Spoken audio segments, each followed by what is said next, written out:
Hey folks, Unico here, back with more Fire Emblem Heroes, and today we were given an update, late last night, but it's pretty much a today update, okay?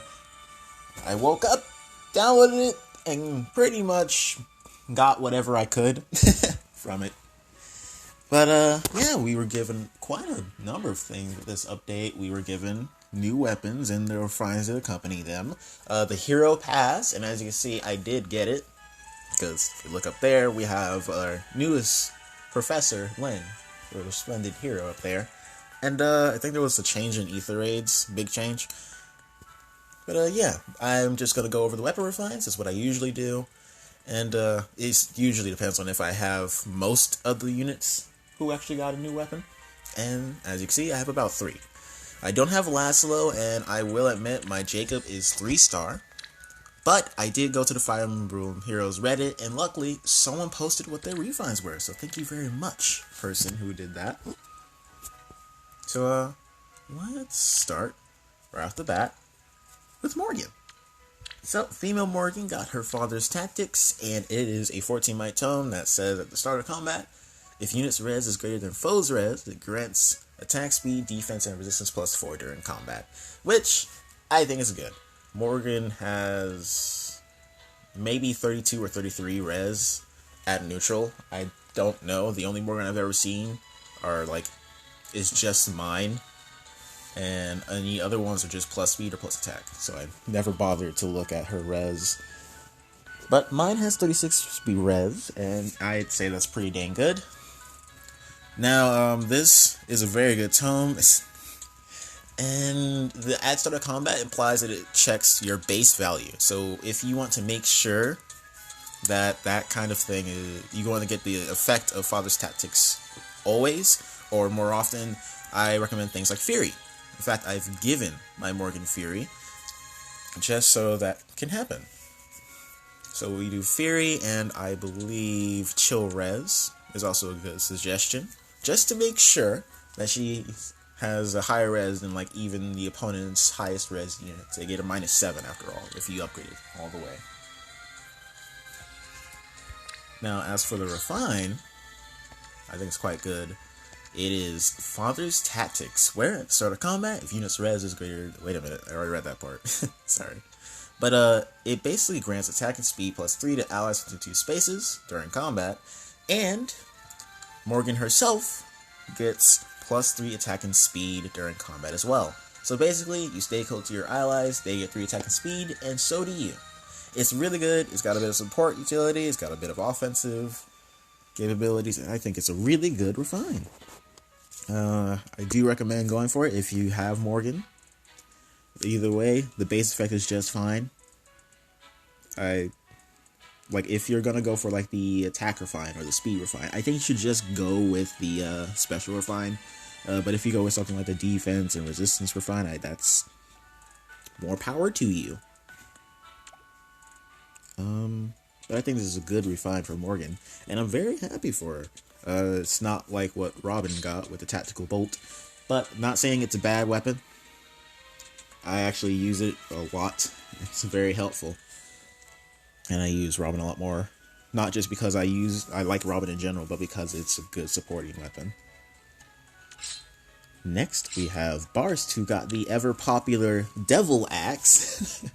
So, we were all hoping for something good to come of it. Now, the Devil Axe is actually just like Delthea's Death Tome, where it grants plus 4 to all of Barst's stats during combat. But if he attacks, he just takes 4 damage after the fight, and that's pretty much it. It's a good effect, in my opinion. I think it's a great effect. It works for Delthea, and I think it'll work for Barst. My Barst, as you can see, is plus speed, minus defense. I actually upgraded him to 5 stars 8 hours ago, I guess.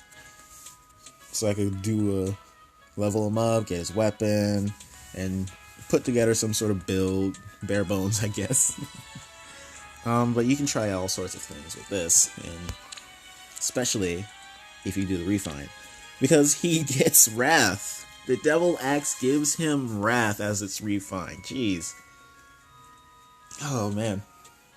I'm not even sure there's any real risks with this Devil Axe. But yeah, Wrath is a very powerful ability. Start of combat, start of turn, if unit's HP is lesser than or equal to 75%, and unit's attack triggers special, it grants special cooldown count -1, and deals +10 damage from special triggers. It's Wrath. It's a great, terrifying, and one of the most busted skills in the game, in my opinion. You can do all sorts of builds now that it's within his weapon. You can do distant counter, null follow-up, or distant counter, null C disrupt. You can do Wrath in your weapon, and then special spiral, I guess, in your B slot if you want to be that kind of person. I'm not sure how consistent that will be, but there might be some merit to it. Like, say, if you're using something like Bonfire, and then it's a 2 cooldown because Wrath, and then you special spiral knocks it down to 1. At the start of your turn, it could go to 1. It can go from 1, and it'll just be ready. Then you can just hit whoever you want with that, and it'll go back to down to 1 again. So that if anyone attacks you on the enemy phase, it's just an extra boom, they hit you, you use Bonfire, and you get the Wrath damage boost. It's pretty much all I'm thinking. That's all I can think when I think of it. I think it's good. It might be worth it. Yeah, Devil Axe, very good effect, and I'm torn between Morgan and Barth's Refine on which one to go with. I'm definitely open to opinions on that one. Jacob. As I said, I don't have him at 5 stars, but I do have him right here. I do not have Laszlo at all, however, but he got Jacob's Tray, and if he initiates combat, it inflicts attack speed and defense and resistance -4 on the foe during combat. It is just like the Rotter Fox tone that Hubert has. I think there was a chill banner. I don't know if it's still up right now, but you can check and see, and you can get a good look at what the Rotter Fox does on Hubert. But it's definitely a really great effect. You can do some it enables quite a number of player phase based builds, since that's the only way the weapon works. And because it's a dagger, it actually does apply some debuffs as well, so that's good. As for the refine, and I'm actually going to go to my gallery for this one. Alright, so here we are. I downloaded the image that the person on Reddit posted, and thank you very much once again for that. And may I just say, that is a very strong looking Jacob, jeez. I don't want to deal with that. I kind of don't want to deal with that, especially with his newly refined weapon, which, if Jacob is within 3 spaces of an ally who has less than 100% HP, Jacob gets +4 to all of his stats during combat. So 3 spaces is big boy range.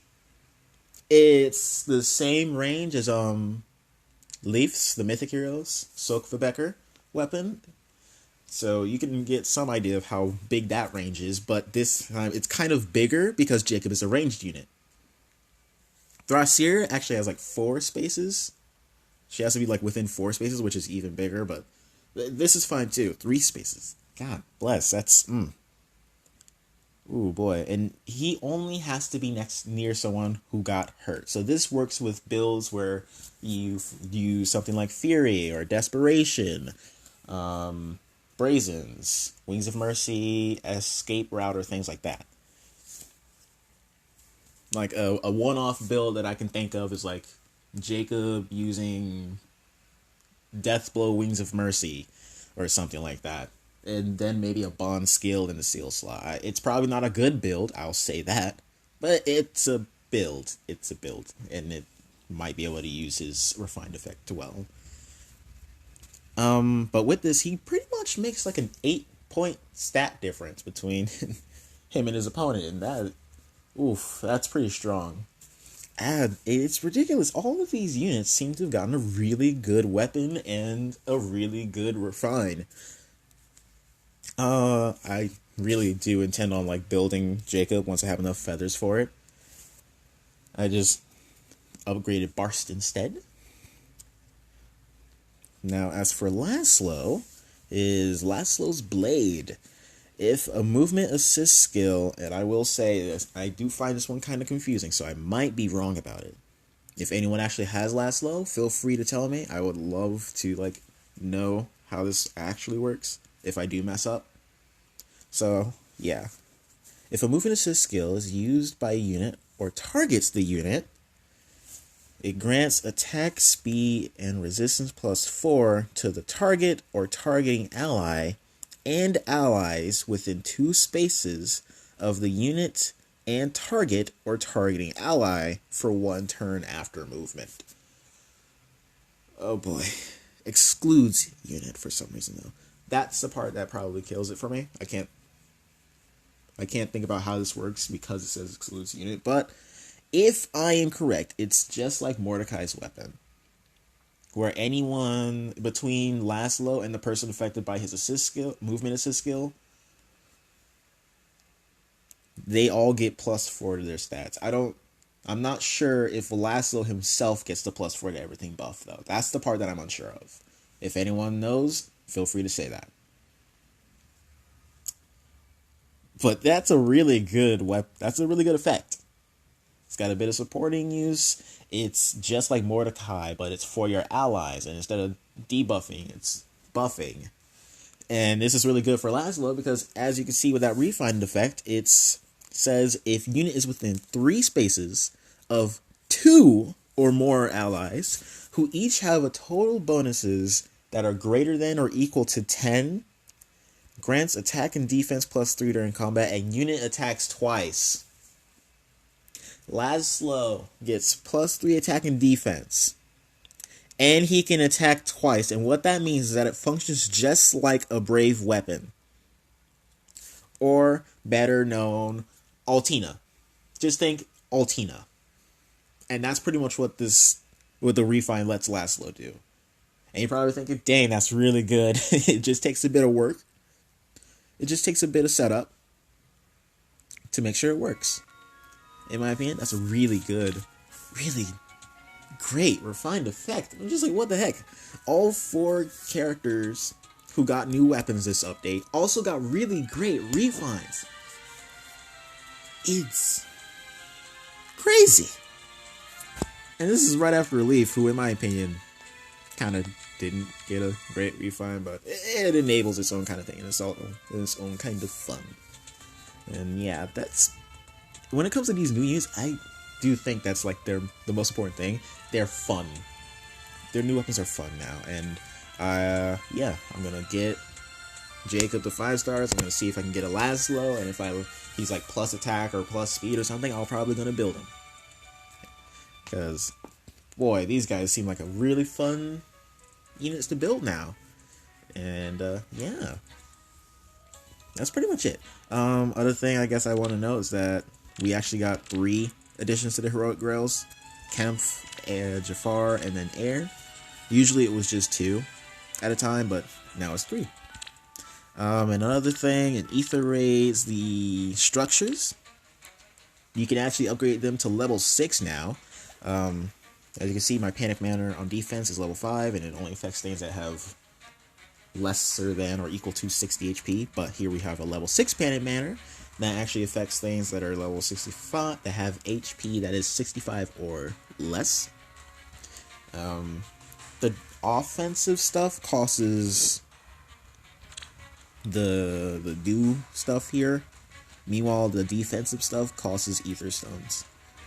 And it costs about 1,500 Ether Stones and 1,500 do things. Yeah, that's pretty much that. And I think that's pretty much it. Only thing I guess I want to show is Lynn. I have her, as you clearly saw, and boy, I've given her so much. It's not enough. It's not enough. I want to give her more. I finally got Lynn, the normal Lynn. I've always wanted to get the normal Lynn, just like how I've always wanted to get the normal Ike. Maybe one day one of the resplendent heroes will be that Ike, and oh boy, yeah, I'll probably keep the subscription going if that's the case. If it means I can get Ike, I'll do it without a second thought. Well, not without a second thought. You gotta be smart with your money. And I definitely did not mind doing this. I'll say that much. Don't ruin yourself just for this game in terms of money, okay? But yeah. Thank you all very much for watching. If you enjoyed it, please leave a like. Feel free to leave your own opinions on the new weapons and their refines. And tell me if you're gonna go for them and whatnot. And until the next video, I was hoping she would say something meaningful or something like that. Kind of caught her off guard. Take care.